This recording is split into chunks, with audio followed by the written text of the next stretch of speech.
बिस्मिल्लाहिर्रहमानिर्रहीम। अस्सलाम वालेकुम स्टूडेंट्स। आज हमारा 9th class chemistry chapter number 9 का लेक्चर नंबर 2 है, जिसमें हम पढ़ने जा रहे हैं प्रॉपर्टीज़ ऑफ ग्रुप 17 एलिमेंट्स, यानी कि ग्रुप 17 के जो एलिमेंट्स हैं उनकी प्रॉपर्टीज़ के बारे में, जिनको हम क्या कहते हैं, हेलोजेंस कहते हैं। क्या कहता है कि all the elements in the group 17 have 7 electrons in their outermost shell. के जो ग्रुप 17 के एलिमेंट्स हैं सारे, उनके आउटर मोस्ट शेल के अंदर 7 इलेक्ट्रॉन्स पाए जाते हैं, यानी कि उसकी इलेक्ट्रॉनिक कॉन्फ़िगरेशन क्या बनेगी, ns2 एंड np5। तो आपने इसको करेक्ट कर लेना। यहाँ पे अगर आपकी बुक में भी इसी तरीके से लिखा हुआ है तो आप क्या लिखोगे, ns2 and np5। They are electronegative non metals. ये क्या हैं, इलेक्ट्रोनेगेटिव नॉन मेटल्स हैं, because they have strong tendency to accept one electron to become an anion। क्योंकि इनके आउटर मोस्ट सेल के अंदर 7 इलेक्ट्रॉन्स हैं, तो इनकी भी यही कोशिश होगी कि अपना ऑक्टेट टूल को कंप्लीट करें।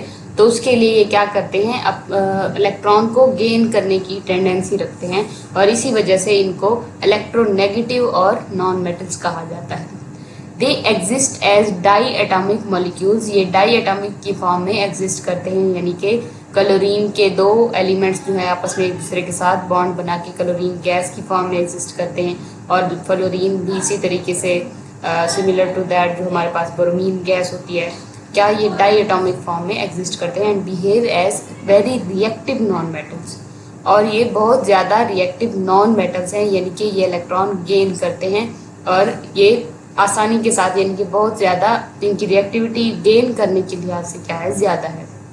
और जो मेटल्स हैं वो इस तरीके से रिएक्टिव हैं कि वो इलेक्ट्रॉन को लूज करते हैं।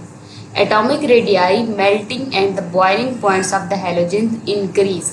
कह रहे हैं कि एटॉमिक रेडियस हो गया, मेल्टिंग बॉइलिंग पॉइंट हो गए, इंक्रीज करते हैं when you go down the group. जब आप ग्रुप में नीचे की तरफ जाते हो, तो मतलब क्या है कि फ्लोरीन से क्लोरीन देन ब्रोमीन, इस तरीके से जैसे जैसे आप नीचे की तरफ मूव करोगे, रेडियस तो वैसे बढ़ता है, इसके साथ साथ मेल्टिंग और बॉइलिंग पॉइंट भी क्या होता है, इंक्रीज करता है।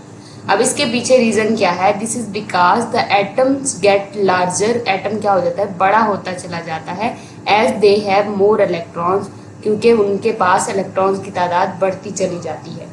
As a result the molecules which are formed from these atoms, वो कह रहा है कि इस वजह से जो मॉलिक्यूल्स बनते हैं इन एटम से, will attract each other with the stronger force. अब क्या करेंगे, ये एक दूसरे को स्ट्रॉन्ग फोर्स के साथ क्या करेंगे, अट्रैक्ट करेंगे। This is the reason why the melting and the boiling point of the bromine and iodine are higher than those of chlorine and fluorine.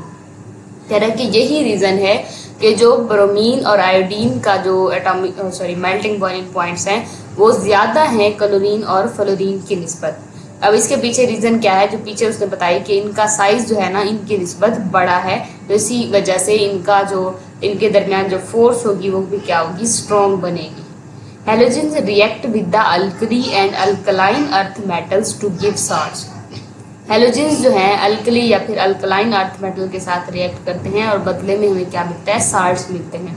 जैसा कि हमने इसके रिएक्शन में देखा था कि जब हेलोजेंस HCl वगैरह का जो अल्कलीज के साथ रिएक्शन हो रहा था, तो ये क्लोरीन वगैरह, ये जो हेलोजेंस है ये अल्कली मेटल के साथ मिलकर हमें साल्ट दे रही थी।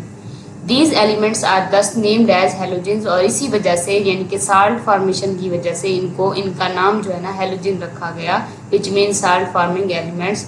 अनलाइक द मेटल्स, वो कह रहे हैं मेटल्स की बरक्स, the reactivity of the halogens decrease from top to bottom in the group. कह रहा है कि ग्रुप में जो रिएक्टिविटी है हेलोजेंस की वो डिक्रीज हो जाती है, जबकि मेटल्स के केस में ये उलट था कि उनकी जो रिएक्टिविटी थी वो डाउन द ग्रुप क्या हो रही थी, इंक्रीज कर रही थी। अब इसके पीछे भी एक रीज़न है कि जो हमने मेटल्स के बारे में जब पढ़ा था, तो हमने यही देखा कि जैसे जैसे उसका जो साइज होता है एटम का वो बढ़ता चला जाता है, तो न्यूक्लियर फोर्स जो है ना उस वैलेंस इलेक्ट्रॉन के ऊपर क्या पड़ जाती है, कमज़ोर पड़ जाती है, वीक पड़ जाती है।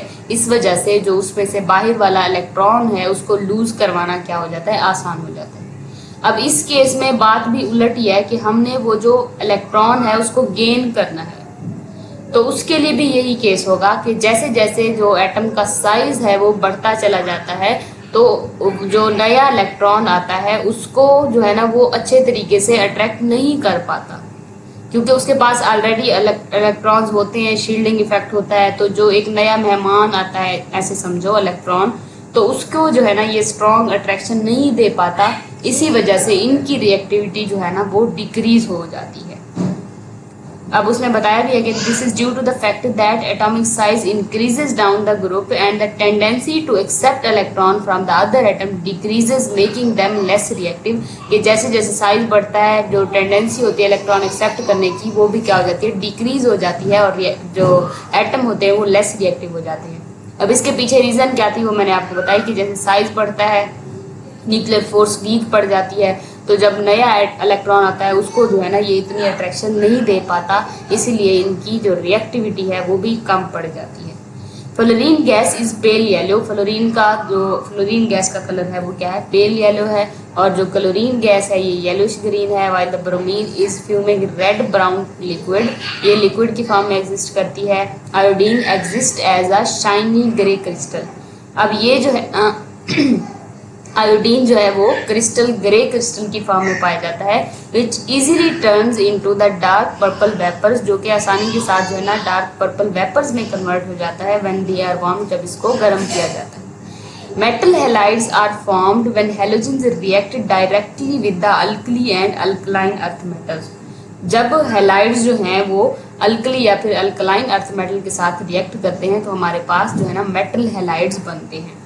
Metal halides behave usually as ionic compound, और जो ये हैलाइड्स होते हैं ज़्यादातर वो आयनिक कंपाउंड की जो है ना आयनिक कंपाउंड के तौर पर पाए जाते हैं, जैसे कि सोडियम क्लोराइड हो गया, सोडियम ब्रोमाइड, पोटाशियम आयोडाइड, ये सारे के सारे जो है ना ये आयनिक कंपाउंड्स होते हैं। क्योंकि इन दोनों में क्या होता है, कंप्लीट ट्रांसफर हो रहा था इलेक्ट्रॉन का। मेटल जो होती है वो लूज कर रही होती है और जो हैलोजन होती है वो गेन कर रही होती है, तो इसी ट्रांसफर की वजह से इन दोनों के दरमियान जो है ना आयनिक बॉन्ड वजूद में आता है। नेक्स्ट है ऑक्सीडेशन और रिडक्शन का टॉपिक। कहता है कि oxidation is the process in which an electron is lost.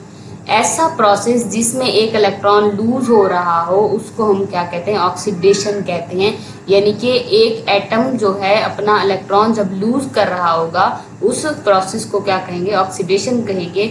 और ये जो चीज होगी ये जो एटम होगा जो कि ऑक्सीडाइज हो रहा होगा उसको हम रिड्यूसिंग एजेंट भी कहते हैं। अब ये बात जरा गौर से सुननी है आपने, क्योंकि इसके पीछे रीजन ये है कि जब ये अपना इलेक्ट्रॉन लूज करता है तो कोई ना कोई ऐसी स्पीशीज लाजमी आगे मौजूद होती है जो इस इलेक्ट्रॉन को क्या करती है, एक्सेप्ट करती है।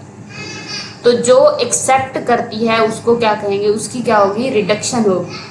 तो चूंकि ये अगले की रिडक्शन करवा रहा है इस वजह से इसको क्या कहते हैं, हम रिड्यूसिंग एजेंट कहते हैं, यानी कि रिडक्शन करवाने वाला एजेंट हो गया। On the contrary reduction is the process, इसके बरक्स जो रिडक्शन है, in which the electron is gained, ये ऐसा प्रोसेस है जिसमें इलेक्ट्रॉन क्या होता है, गेन हो रहा होता है। And the substance which accept the electron, और वो सब्सटेंस जो कि इलेक्ट्रॉन को एक्सेप्ट कर रहा होता है उसको क्या कहते हैं, इज कॉल्ड ऑक्सीडाइजिंग एजेंट। अब इसका मतलब भी यही हो गया कि जब इसने इलेक्ट्रॉन को गेन किया तो कोई ना कोई ऐसी स्पीशीज मौजूद थी जिसने क्या किया था, इसको लूज किया था। तो ये गेन करने वाला बन के अगले को क्या कर रहा है, ऑक्सीडाइज करवा रहा है, तो इसके क्या कहेंगे, इसको ऑक्सीडाइजिंग एजेंट कहेंगे। अगर आपको फिर भी कंफ्यूजन हो रही है तो आप वीडियो को पीछे करके दोबारा देख सकते हैं, इसका मेन कंसेप्ट यही होगा। नेक्स्ट है कि oxidation reduction are simultaneous reaction. Simultaneous का मतलब है एक ही वक्त में होने वाले रिएक्शंस हैं। In other words an electron is lost, के दूसरे अल्फाज में एक इलेक्ट्रॉन तब लूज होता है when there is a substance to accept it, जब उसको एक्सेप्ट करने वाला भी एक सब्सटेंस आगे से मौजूद हो। तो मतलब जहाँ पे ऑक्सीडेशन हो रही है वहाँ पे रिडक्शन लाजमी होगी। हैलोजेंस आर ऑक्सीडाइजिंग एजेंट्स, ये क्या है, ऑक्सीडाइजिंग एजेंट्स हैं, यानी कि अगले की ये क्या करवाते हैं, ऑक्सीडेशन करवाते हैं, यानी कि इलेक्ट्रॉन गेन करके अगले की ऑक्सीडेशन करवा ली और अपनी क्या होगी, रिडक्शन करवाते हैं। तो ये क्या हो गए, ऑक्सीडाइजिंग एजेंट हो गए। And their oxidizing power decreases down the group. और इनकी ऑक्सीडाइजिंग पावर जो है वो डिक्रीज हो जाती है डाउन द ग्रुप, यानी कि जो फ्लोरीन है वो सबसे ज्यादा स्ट्रॉन्ग जो है ना ऑक्सीडाइजिंग एजेंट है, देन आयोडीन जो है ना सबसे वीक एक ऑक्सीडाइजिंग एजेंट है। अब क्योंकि ये बात भी उसकी रिएक्टिविटी के साथ मिलती है, तो मतलब क्या हो गया, जैसे जैसे साइज बढ़ गया वो नए इलेक्ट्रॉन को एकोमोडेट करना जो है ना मुश्किल हो जाता है शील्डिंग इफेक्ट की वजह से। इस वजह से जो हो गया इसकी ऑक्सीडाइजिंग पावर जो है ना वो भी क्या हो जाती है, कम हो जाती है। This fact gives a unique property to the halogens. अब ये रिएक्टिविटी की बात कर रहा है कि ऑक्सीडाइजिंग पावर जो है ना वो डिक्रीज हो जाती है, तो इस वजह से एक यूनिक प्रॉपर्टी मिलती है हैलोजेंस को। वो कैसे कि when a halogen having the more oxidizing power, कि जिसकी ऑक्सीडाइजिंग पावर ज्यादा होगी, displaces an ion of the another halogen from its compound, जो दूसरा हैलोजन का कंपाउंड होगा वो उसको रिप्लेस कर सकती है। यानी कि ऊपर वाली अगर आप एक ग्रुप की बात करो तो जो ऊपर जो हैलोजन पाई जाती है वो नीचे वाला जो एक हैलोजन का कंपाउंड है उसमें से उसको क्या कर सकती है, रिप्लेस कर सकती है।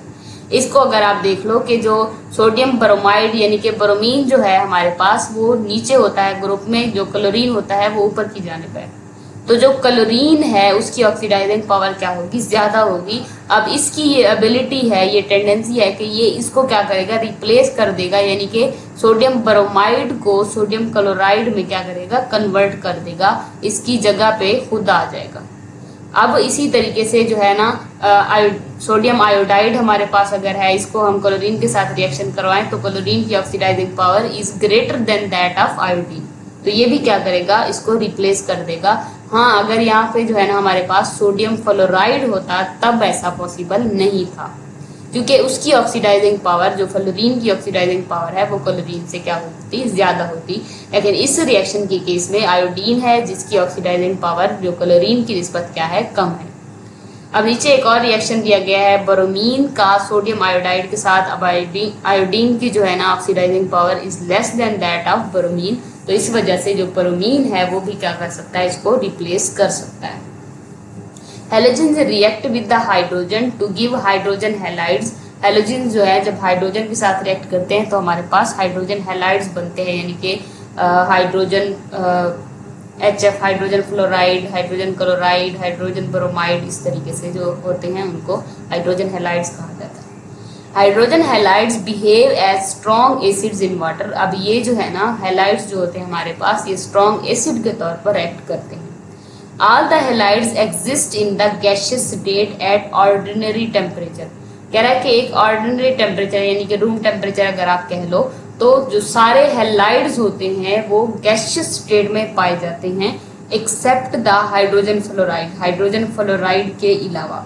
अब इसकी भी रीजन मैंने आपको चैप्टर में पिछले चैप्टर में बताई थी, सॉरी चैप्टर 4 था आई थिंक, या फिर चैप्टर 2 था, जिसमें हमने उसकी इंटरमोलिकुलर फोर्सेस के बारे में पढ़ा था। तो उसमें कहा था कि जो हाइड्रोजन बॉन्डिंग होती है हाइड्रोजन फ्लोराइड में वो बहुत स्ट्रांग होती है। इतनी स्ट्रांग होती है कि ये जो हाइड्रोजन फ्लोराइड है इसको क्या कर देते हैं, लिक्विफाई कर देती है, यानी कि ये लिक्विड स्टेट में फिर एग्जिस्ट करता है।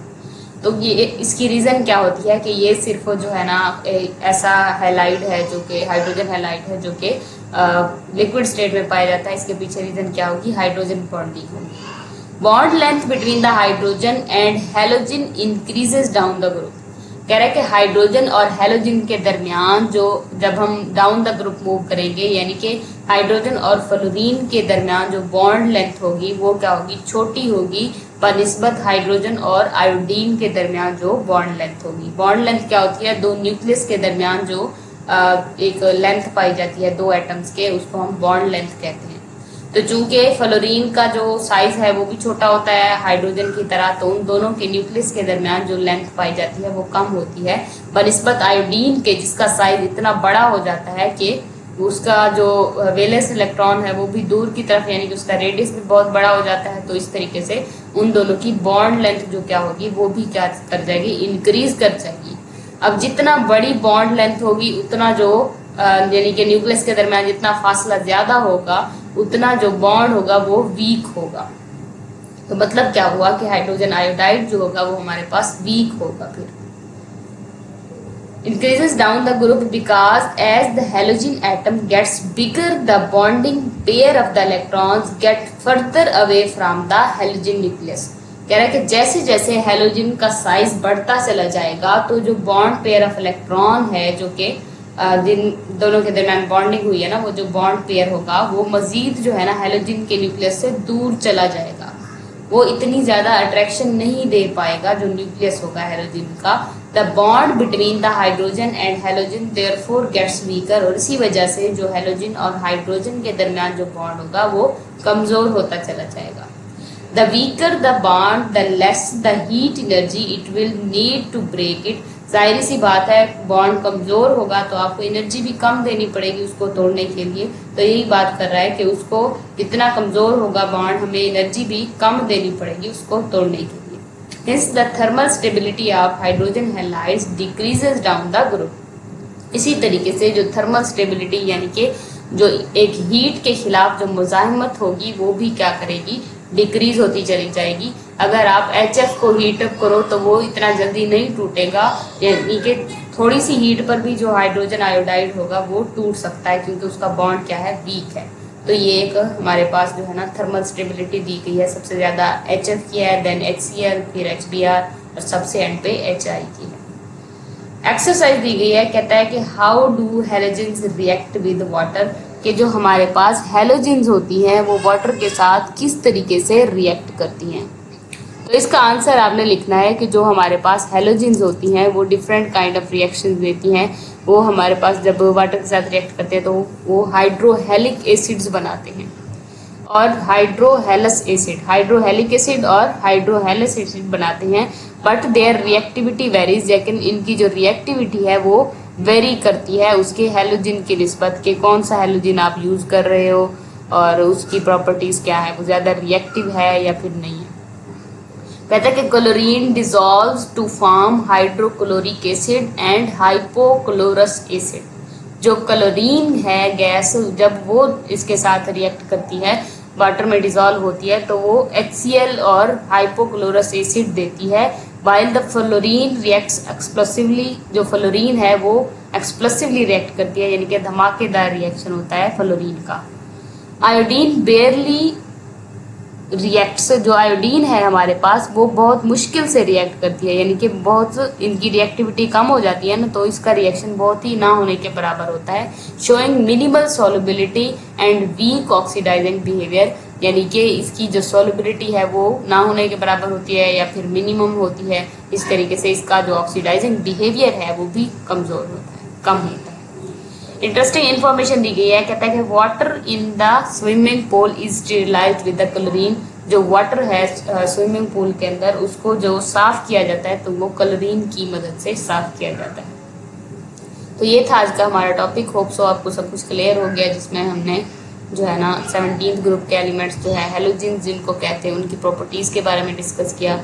अगर आपको स्टिल कोई कन्फ्यूजन हो रही है तो आप कमेंट सेक्शन में पूछ सकते हैं. मिलते हैं नेक्स्ट लेक्चर में जिसमें हम ट्रांजिशन एलिमेंट्स की प्रॉपर्टीज़ के बारे में पढ़ेंगे. तब तक के लिए अल्लाह हाफिज़.